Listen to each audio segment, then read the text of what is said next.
working on it, yes, because we are all always working on something. You just got to work hard. Fruits of my life, that's what you'll see after all that hard work, that is. Here's Caleb Gordon.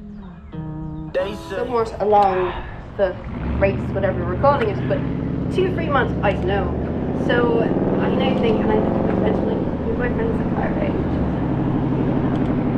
So what's Dan doing this morning? So next thing I know, this poor, exhausted teacher is getting me in my car going, try not to get painted too much. There's going to be paint. There's painting today. So he gets me there, and then I have the next bit, which I can't work out, which I'm like, oh, there's all these people. How are we actually going to drive in to drop me off? I'm a proper part of this parade. And I realised the only way to do this is to be dropped at the Nickerson Street Saloon, get out, and then run across the bridge with my bike, holding it, and then scream at the crowd, I'm sticky, let me through! This works very well if you're ever in an emergency.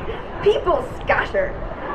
So now, this was a while ago, and at the time there was still this vague fear of it being kind of illegal, and people, the sites, I had no clue where to meet the cyclists. So I'm looking around. Finally, I mean, it's a moment of delight. You see another naked cyclist, and you're like, fantastic, great, we're all here. I'm doing something proper. So I meet up with them, and we're all outside the hills, and they're like, oh, we do this little cycle to Ballard first, and then we come around, and I'm going, I don't know what you're talking about, and then in Capitol Hill, but I'll follow you anywhere. And it was brilliant. It was the year of the World Cup, and a lot of people were in different countries. So the Irish thing, I got a lot of people screaming, "Go Italy!" And I was like, "Yeah, EU, we're all alike. It's great." And well, you can't have those on the bike trail. Story. So we're cycling along Leary, and it's great, and we're almost at 15th, and suddenly that feather boa that I put on my bike is bringing back that quote from the Avengers where they say no capes. Turns out no feather boas either. It looked like a motorized bike, electric bike for a second. And they all keep going, and I'm going, wait for me, please, wait, please, oh no! And so I'm there outside a coffee shop, furiously tearing feathers from my bike chain, fully naked, painting as Irish, like as families are getting their morning coffee with their small children, looking at me going, oh, isn't that authentic? And now all I can do is cycle around the free large area, which, as I said, I had no clue where I was. I'm cycling, and I'm looking for them, no clue where they are. And I would come across random people, and I go, hello, have you seen a large group of naked cyclists? And they go, no, just you. Now this went on for 20 minutes, the longest 20 minutes of my life. And yet, I had a little dress, I never put it on. I kept going, I looked endlessly, and finally I found them, and I had this amazing race, and it was like this amazing justification. I'd been at my lowest low, and I found them. And at the very, very, very, very end of the whole thing, I was at PCC, I put the dress on, but I had the silver wig, and I was still painted, and I felt a hand on my bum. And I thought, what the job? This is not that time. And I turned around, and there's nobody there. And I looked down, there's this tiny little person. She was about 5. She looks at me and she goes, are you real? And I was like, yeah, I'm pretty sure. I mean, it's up for some debate at times, but yeah. She goes, awesome.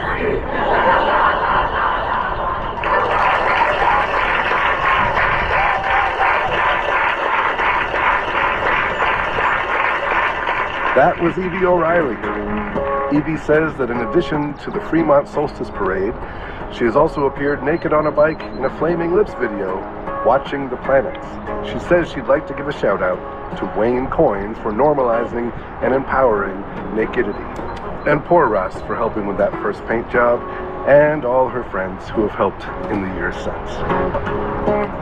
To see pictures of Evie painted as the Irish flag, and a pineapple, peacock, zebra, and even Jean-Luc Picard of the Starship Enterprise, you can find them all on our website, themoth.org. The Moth hosts slams all around the US, in the UK, and in Australia. If you want to throw your name in a hat for a chance to tell a story, you can find out all of the info for cities, dates, and upcoming themes on our website, themoth.org.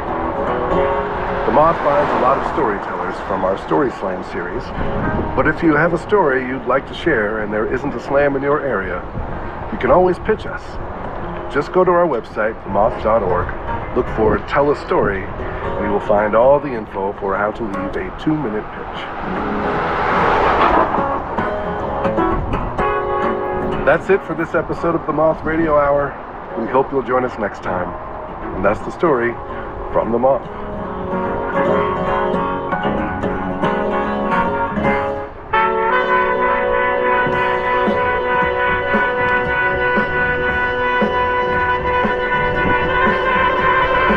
This episode of the Moth Radio Hour was produced by me, Jay Allison, Catherine Burns, Meg Bowles, and Samuel James, who also hosted the hour. Co-producer is Vicki Merrick. Associate producer, Emily Couch. Education program and Grand Slam coaching by Michelle Jalowski and Larry Rosen. The rest of the Moth's leadership team includes Sarah Haberman, Sarah Austin Jeunesse, Jennifer Hickson, Kate Tellers, Jennifer Birmingham, Marina Kluche, Leanne Gully, Suzanne Rust, Brandon Grant, Inga Gladowski, Sarah Jane Johnson, and Aldi Kaza. Most stories are true as remembered and affirmed by the storytellers. Our theme music is by The Drift. Other music in this hour from Stellwagen Symphonette, Corey Wong, Victor Wooten, Paul Motian, Bill Frizzell and Joe Lovano, Wolfpeck, and Michael Hedges. We receive funding from the National Endowment for the Arts. The Moth Radio Hour is produced by Atlantic Public Media in Woods Hole, Massachusetts, and presented by PRX. For more about our podcast, for information on pitching us your own story, and everything else, go to our website, themoth.org.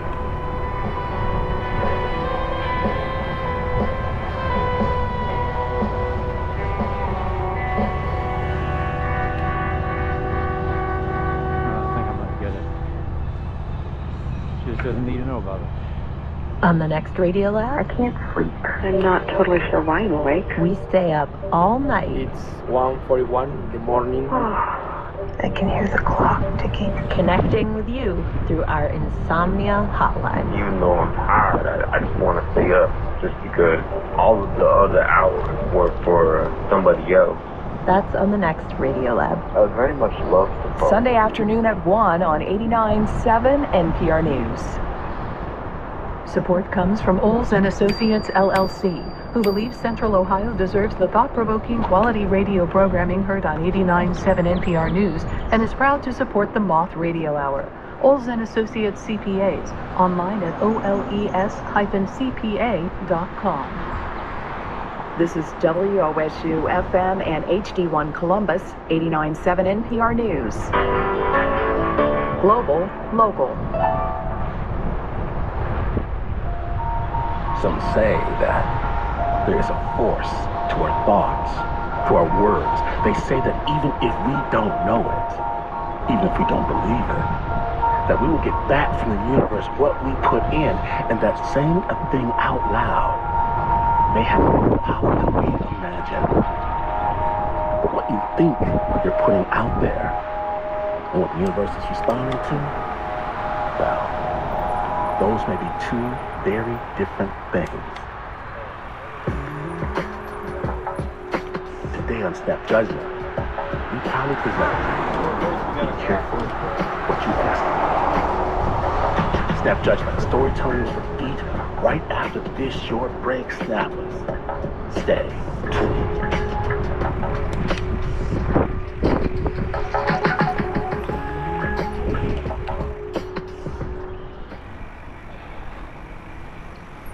Live from NPR News in Washington, I'm Nora Rahm.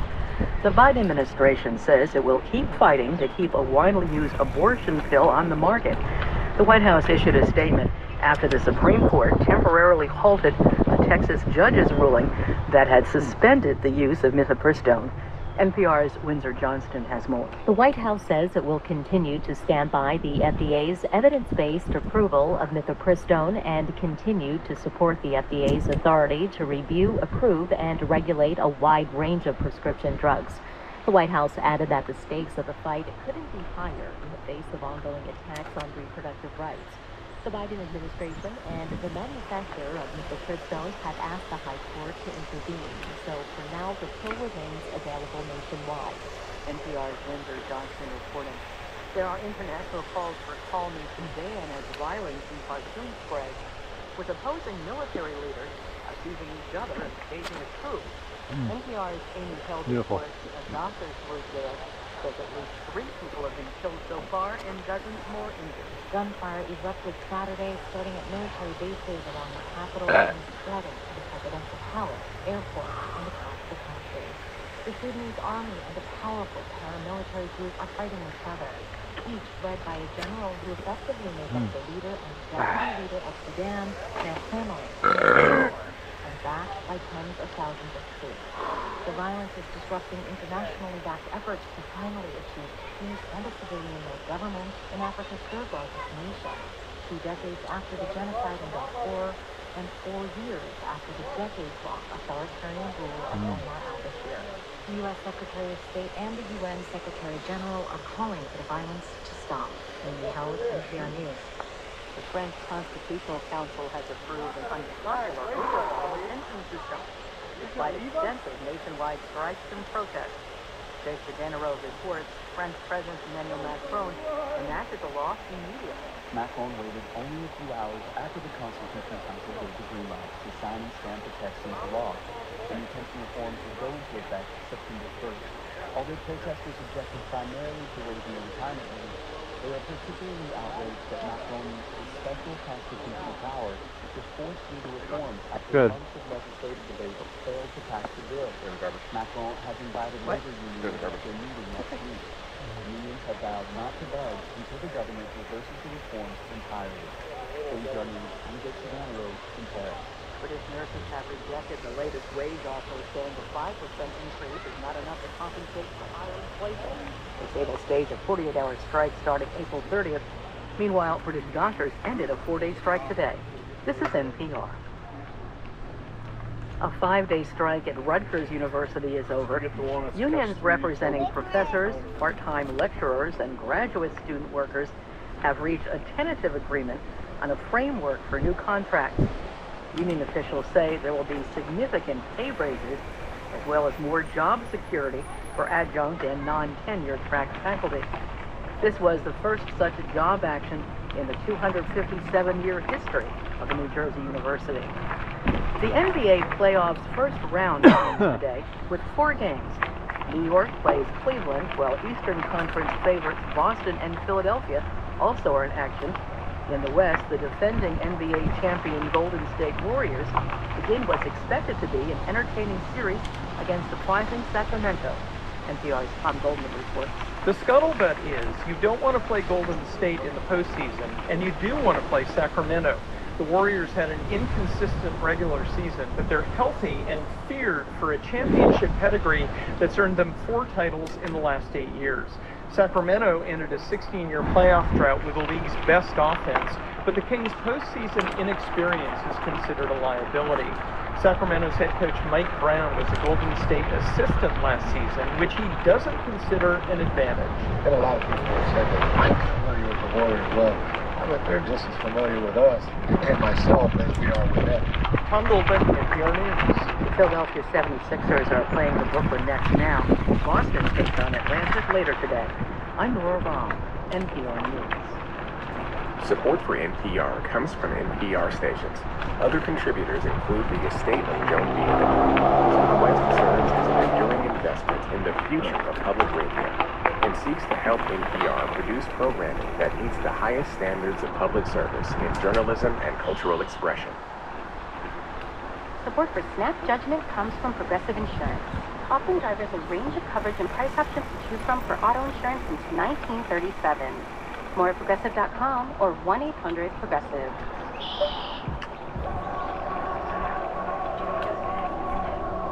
Snap Judgment Studios.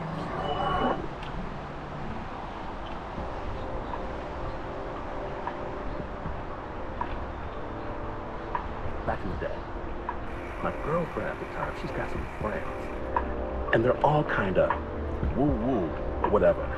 But I don't mind a bit because I'm all in love, you know.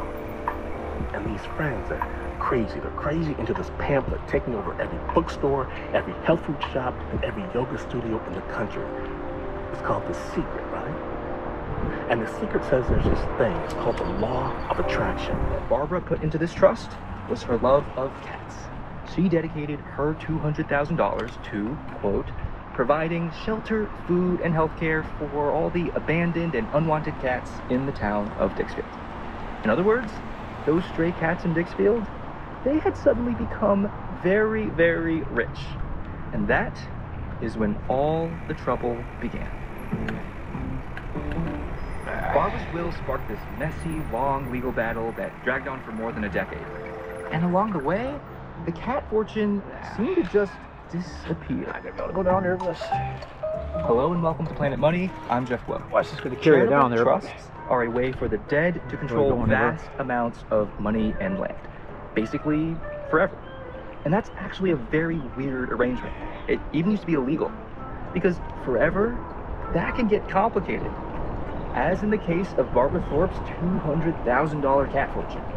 I first heard about the Dixfield cats a couple years ago, and as a major cat lover, I kind of got a little obsessed. So today on the show, we are going to Maine to track down that money, to understand how Barbara's plans went awry, and to ask, is any of this a good idea? Should we let dead people use their money to reach into our lives? We are gonna pet a lot of cats and find out. Gosh, how does it feel? How does it feel to be so blessed, so rich? You're a rich little cat, aren't you?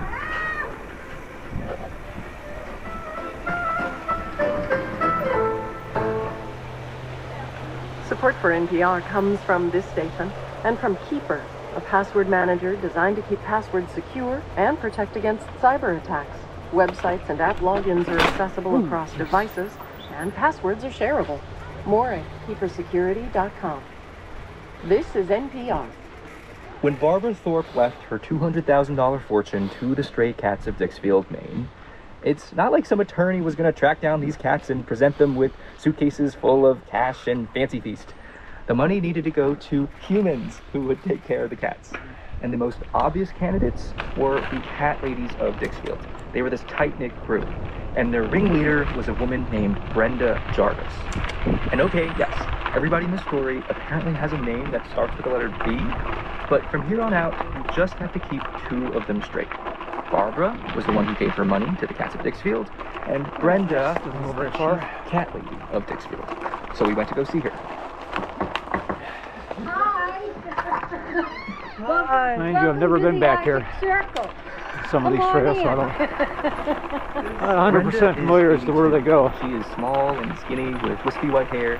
She lives in a trailer at the edge of town. I put salt on home. You wouldn't kill yourself coming in. I brought along Planet Money producer Willow Rubin, who, like me, is a huge cat lover.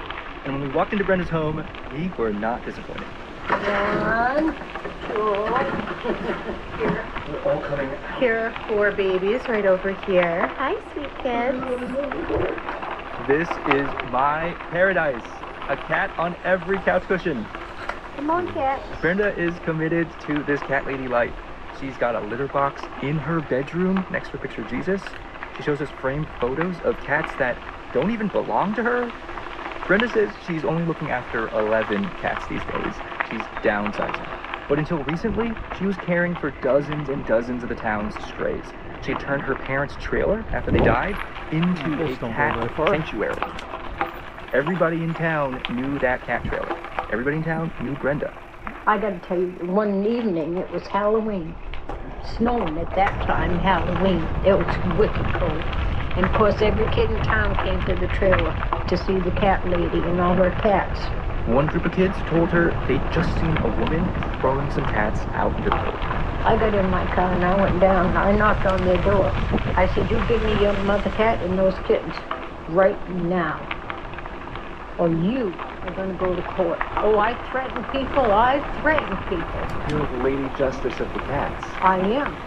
But when it comes to an animal, you don't mess with this old girl. Brenda brought that mama cat and her kittens right back to her trailer. And Brenda wasn't rich. She worked at the grocery store. She made $7 an hour. Most of her money was going to these cats. I'd spend at least $200 a week. $200 a week. That's like $800 a month. That's like rent in some places. Like I said, I was born poor, and I probably will die poor. But my cats are not going to go without. Back when Barbara Thorpe was still alive, she would drop by the grocery store to see Brenda. Brenda had known her since she was 16. She called her Barb. Bob would walk up Main Street with an envelope, come into my workplace, put it on the counter at least twice a month. Sometimes it'd be 20, sometimes it'd be 40. So when Barbara passed away and the town discovered that she had left $200,000 to benefit the cats at Dixfield, a lot of people assumed it would go to Brenda. And this started to get Brenda's hopes up. Like, these lucky cats. She imagined all the food and treats she would buy them. She even dreamed of driving to the shelter and adopting every single homeless cat. But something wasn't right. A year went by. In those first years, as far as Brenda can tell, Barbara's wishes are not being carried out. She hadn't seen the cats get any money. And Brenda starts to get suspicious. Angry, even. She starts to wonder, are the Crosbys somehow using Barbara's money just to get rich? I'm not really sure what he was doing. Talk with the Crosbys? What did they tell you? They didn't talk to me because I wouldn't talk to them. And they knew that what they were doing, in my opinion, was wrong. Because no money came to the cats in Dixfield. Brenda was determined to liberate that money for the cats. She gets involved with a local lawyer, and the trust does start sending her some checks. But most of the money is still locked up. And people in town start to get kind of outraged. They want these cats to get the money. They hold meetings in the library basement, and at one point, the town itself files a lawsuit against the Crosbys. Brenda and 4 of the cat ladies join in. This legal battle drags on, and on, and on, and on, for more than a decade. And Brenda starts to think, maybe these cats are just never going to get the rest of that money. A couple years ago, she says, she just kind of threw up her hands. We're going to fight it. We're going to fight it. Well, we did fight it for years until it stressed me out so much that I just said, I can't deal with this anymore. I just gave up, that's all. Brenda wanted to move on with her life. But I couldn't stop thinking about that money. I mean, $200,000 doesn't just vanish, right? Surely someone had to know what happened to the Dixfield cat fortune. And so, I went looking for answers. The obvious place to start was with the Crosbys. And I wanted to get their side of the story, but Trudy Crosby passed away in 2020, and her husband Ben never returned any of my calls. So while we were in Maine, Willa and I went to look up the original court records. The courthouse for Oxford County, Maine is this imposing red brick building on a hill with white columns. Hi. Hi, we're reporters for National Public Radio. We're looking for the records from the case involving the town of Dixfield and Barbara Thorpe's cat trust. Oh, the cat case? You've heard of it? One of those cases you don't forget. It seemed like everybody had heard of this cat case. And after a few minutes, the clerk came back with 2 giant folders. Each of them was like 5 inches thick. And Willa and I dove in. Ah, amazing. Look at this. This is Gertrude Crosby's affidavit, so this is like her sworn statement. Oh my. The cat ladies had thought that the Crosbys were up to something fishy. But the Crosbys weren't stealing money from the estate. They were getting paid to manage it. Barbara had agreed to give them 10% of the estate up front. And later on, they started taking small fees, about $500 a year, essentially to pay themselves for all the paperwork they were doing.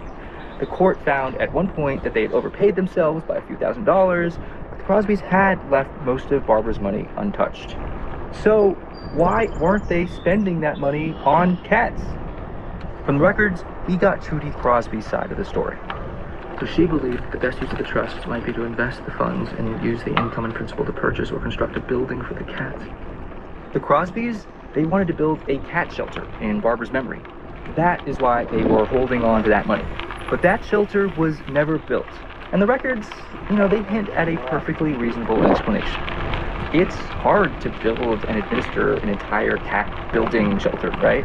Trudy had been a part-time housekeeper, Ben had worked at the paper mill. They didn't have cat philanthropy experience, so maybe they were trying their best, but found themselves in over their heads. Still, they weren't doing their jobs. The Dixfield cat fortune was not really helping cats. And that is why, according to these records, someone else steps in 2016. Someone who I thought might have all the answers. I had to talk to her. My name is Christina Moylan. I'm an Assistant Attorney General in the Maine Attorney General's office. Christina had first heard about the Dixfield cat fortune from her colleague Linda, who was this big cat lady. Cat ladies are truly everywhere. She left the newspaper on my desk and said, "Read this. We might need to do something about this." So Christina takes a look. The headline was 13 years later, Dixfield cats waiting for inheritance. And so Christina, who works in the office of the top lawyer for all of Maine, gets involved on behalf of the cats of Dixfield to make sure that these kitties are getting what they're owed.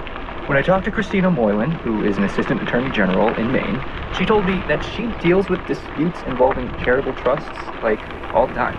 Trusts benefiting art museums, universities, the Boy Scouts. Is it common for people to leave their money to, like, benefit animals? It's not uncommon, I would say. I mean, two time-consuming charities that I've worked on in recent years were both having to do with trying to benefit cats. It is in fact the job of every state attorney general to oversee charitable trusts, to interpret and carry out the wishes of the dead, which I think is kind of a bizarre job for a lawyer to have, like channeling dead people, talking to ghosts. And in fact, for a long time in America, most people thought this was a terrible idea. Why give dead people the power to control money from beyond the grave? Until about 150 years ago, many states didn't let you create permanent charities. A lot of states even made it illegal to give to charity in your will. These were called mort-main laws, which is French for dead hand. You can't have the dead hand from the grave reaching out to lock up this stuff forever and ever. Or at least, she says, that used to be the idea. But in the late 1800s, men like Rockefeller and Carnegie, these cutthroat industrialists, the so-called robber barons, they started pledging. A lot of them mentioned Brenda the cat lady, how Barbara had given her money while she was alive. And Christina says if Barbara had named Brenda directly in her will, this all would have been easy. But she didn't. Instead, she left this vague instruction about helping the cats, and she put Gertrude Crosby in charge. The Crosbys had their own interpretation of Barbara's wishes. They were going to build that cat shelter in Dixfield. But Christina says, even if that is really what Barbara wanted, there was no way that was going to be feasible. We were talking about less than $200,000, which is not enough to establish and maintain going forward an animal shelter.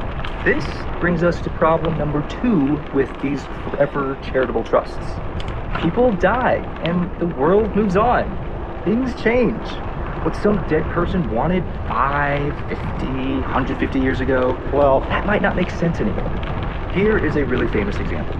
In 1918, Milton Hershey, the guy who created Hershey chocolate, he put almost all of his fortune, including the controlling shares of his company, into a charitable trust. And this trust had exactly one purpose: to fund a school. But not a school for just anyone, for poor orphans, for male orphans, and even more specifically, for white male orphans. It was called the Hershey Industrial School, and that school is still around. The Hershey's believe learning shouldn't have a price. Everything we need is taken care of. Over the years, all that stock had become extremely valuable. In 2019, the trust was worth like $17 billion. But every time the people running that trust want to do more with the money, they have to ask permission from a judge. Because Hershey's wishes were pretty clear. It says right there in the trust: poor white male orphans. So the school has had to hire lawyers to beg for permission to expand, to let in non-white orphans, to let in girls, to let in students who aren't even orphans. And the courts have let them do it.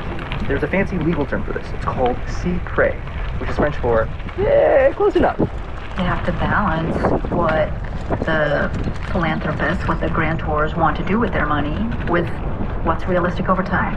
And in the case of Barbara Thorpe's cat fortune, Christina thought, okay, the realistic thing to do here is to put the money into the hands of some kind of organized group that can spend it on the Dixfield cats. She convinces the Crosbys that this is the move. But then she has to find the right group. And we had a hard time finding an organization that was close enough to Dixfield, that wanted the hassle of dealing with this fund. You know, it's a hassle because there's strings attached, right? The money could only be spent on helping stray cats from Dixfield. And they'd have to file reports on it, keep detailed records. Not a lot of groups thought that that was worth it. But eventually, in 2019, Christina did find a shelter that agreed to all of those terms. And she arranged to give them Barbara Thorpe's cat fortune. The bad news? The shelter isn't in Dixfield. It's about 30 miles away. And on top of that, remember how Barbara had left $200,000 to the cats? By the time Christina brokered this deal, only about $85,000 was left. The rest had been drained out of the trust over the years by legal fees. All this fighting meant less money for the cats. If you could speak to Barbara now. Oh, I'm not gonna like this, Jeff. If you could speak to Barbara now, what would you know? Thank you for your wonderful gift. Well, we hope you aren't turning over in your grave because of where the money is now or what it's doing now. Christina says she always worries about this with trusts. You can never be totally sure that you've done what the dead would have wanted. But I was excited because we had found the money, finally, and there's still some of it left. All right, Willa. All right, Jeff. Where are we? So we are outside of the Responsible Pet Care animal shelter. This is where Barbara Thorpe finally ended up. And we knew that there were rich Dixfield cats inside. And Will and I were standing in the parking lot just imagining, like, how do these cats live? What is the cat 1%? Does he get massages, acupuncture? Can you acupuncture cats? I don't know. I'd worry they'd wiggle, but maybe. Great to meet you. Thanks for making time. When we get inside, we meet Autumn Dow, who's the treasurer here. It's an animal shelter, don't mind the scent. And she says, starting last year, the shelter has been taking in stray cats from Dixfield. So they've got kennel space here, and their vet care is paid for through the Barbara Thorpe Fund, which is really nice. Oh my gosh, wait, you're saying that there's like, if a cat comes in and the cat is from Dixfield, it gets like a little star next to its name on a chart? Essentially, it does, right? Because it's now special, so it has everything it wants for medical care. All of that is paid for. We had one cat came through that was very ill from the Dixfield area.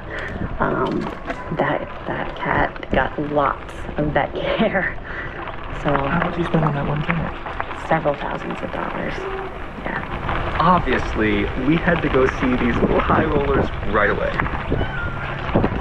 Are these the Dixfield cats? We have three here. So Felicia came from Dixfield. Hey, Felicia. Oh, she can come out. Hi, darling. Oh my gosh, how does it feel? How does it feel to be so blessed, so rich? You're a rich little cat, aren't you? Lisa, have you ever heard of a lady named Barbara Thorpe? Visiting Responsible Pet Care is kind of bittersweet. I was happy to see some real Dixfield cats getting taken care of, but this is probably not what Barbara Thorpe imagined would happen to her cat fortune. Almost half of it eaten up by legal fees, the rest ending up at a shelter 30 miles away in the hands of people who didn't really know her. It made me think about this bargain that society has struck between rich people and the rest of us. We let the wealthy control their fortunes in perpetuity, so long as they dedicate that money to some charitable cause, like cats, or orphans, or art museums, or National Public Radio. So many American institutions are now dependent on philanthropy, beholden to the desires of the dead. But on the other hand, the dead aren't really in control, right? They're dead. They have to trust that we will carry out their wishes. And society often ends up using their money in ways they never envisioned. After all of this reporting, I think Barbara Thorpe would have wanted Brenda, the cat lady, I am excited. My fear had been that because of all that had happened, that they were just uninterested in having any more connections with it. But maybe this new line of communication will make that better, and we can kind of all heal. Autumn asked if I could put them in touch. I mentioned this to Brenda, and she got excited too. So they specifically provided for in that the fund could give money to individuals to take care of cats, like you've been doing. Maybe I ought to give them a call, because I am feeding all these cats and providing shelter for them. So, in the end, maybe Brenda will get some more money for the cats after all.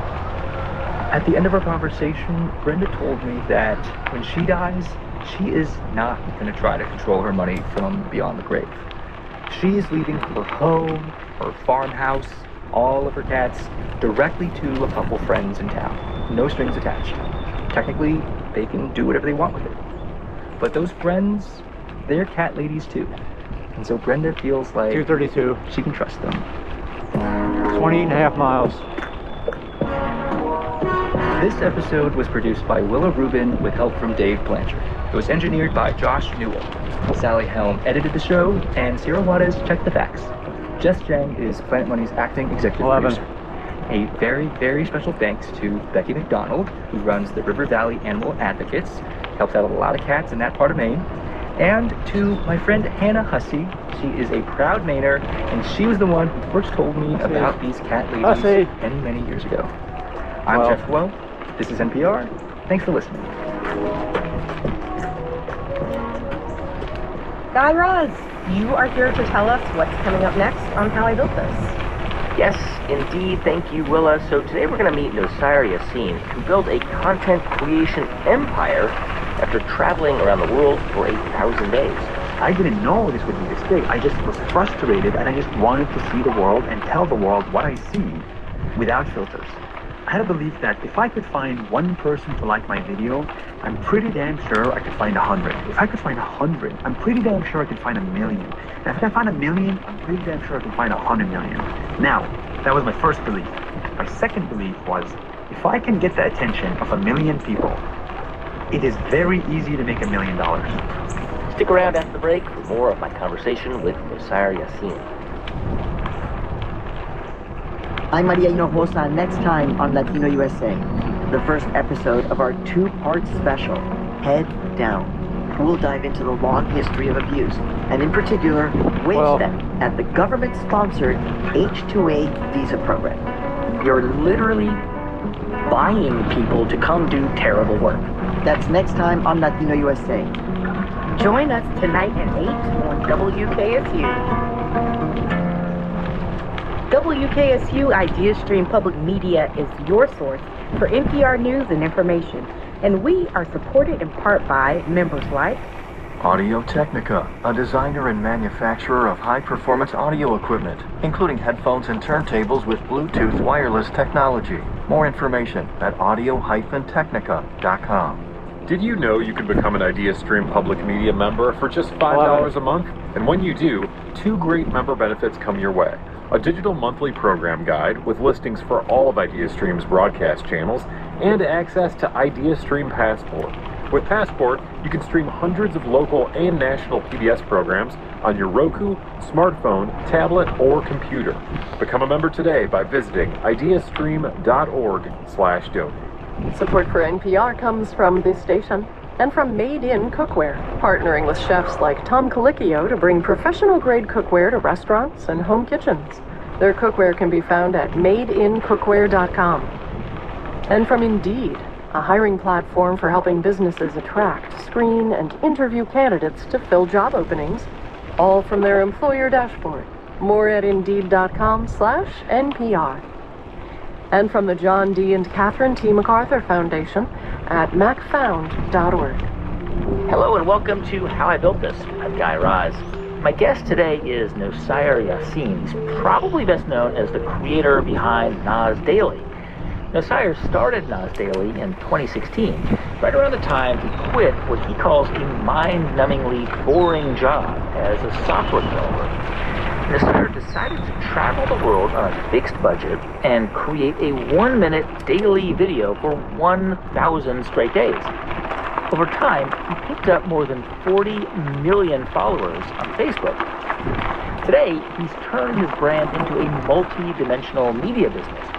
He's created an ed tech company that offers courses on how to become a content creator, He's built a software brand that helps content creators manage their communities and monetize their content. And he has a brand studio that produces videos for corporate clients. Now, Sayer grew up in a small village in northern Israel, and it wasn't an easy upbringing. He struggled with his conflicting identities. He's a Palestinian who is also a citizen of Israel. So first of all, this is a background I do not recommend to my worst enemy. Part of me wishes I was born in Denmark. That country, that would be great, right?